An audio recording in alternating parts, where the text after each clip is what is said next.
নমস্কার ঠাকুর। নমস্কার। তো ঠাকুর, অনেক মানুষের মুখে আপনার প্রশংসা শুনে সরাসরি সাক্ষাৎকার নেওয়ার জন্য আপনার কাছে আসছি। তো অনলাইনে আপনার অনেক ভিডিও মানুষে দেখে, তো আপনি অনলাইনে চ্যালেঞ্জের মাধ্যমে কাজ করেন ঠাকুর, আপনি কি কি কাজ করেন? আমি যে ধরনের কাজ করে থাকি, প্রেম ভালোবাসায় ব্যর্থ, বিয়ে বন্ধ, নিঃসন্তান, মানসিক নষ্ট, বানটনা নষ্ট, জিন ভূতের আসর থেকে মুক্তি, সংসারে অশান্তি, স্বামী স্ত্রীর অমিল, আরো অনেক ধরনের ইত্যাদি কাজ করে আচ্ছা থাকি। ঠাকুর, আমার আপনার ঠিকানা হচ্ছে দুর্গাপুর। আচ্ছা।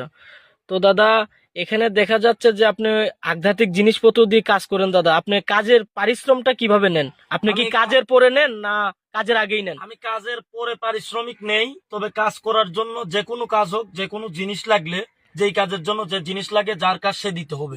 আচ্ছা ঠাকুর, মনে করেন যে একটা লোকরে ভালোবাসে, মানে এই কাজটা করার জন্য আপনি তার কাছ থেকে কি কিনেন?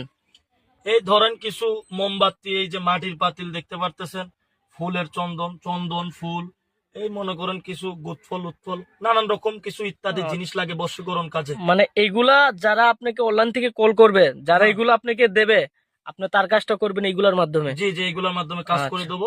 3 ঘন্টার মধ্যে কাজ হয়ে যাবে। আচ্ছা। 3 ঘন্টাকে আন্দার তো কাম হবে। তো ঠাকুর, দর্শকের আসলে আর কিছু বলার আছে আপনার? অনলাইনে তো অনেক দেখা যায়, অনেক কিছু দেখা যায়, তো আপনার এটাই বলবো যে দর্শকের উদ্দেশ্যে, আপনাদের জীবনের শেষ চিকিৎসা মনে করে সরাসরি মা কালীর আশীর্বাদে 100% ওপেন চ্যালেঞ্জ মোকাবেলায় কাজ করে দেবো। অনলাইন জগতে এইরকম সারা এশিয়া মহাদেশে কোন কবিরাজ এরকম চ্যালেঞ্জের মোকাবেলা কাজ করতে পারবে না। আমি মা কালীর দিব্যি কেটে বলছি, আচ্ছা ঠাকুর, জীবনের শেষ মনে করে ঠাকুর এই চ্যালেঞ্জের মোকাবেলা আমি সারা এশিয়া মহাদেশের কাজ করতেছি অনলাইনের আচ্ছা মাধ্যমে। আচ্ছা চাইলে সরাসরি এসে কাজ করাইতে আচ্ছা, পারবেন। নমস্কার ঠাকুর, নমস্কার। নমস্কার, নমস্কার।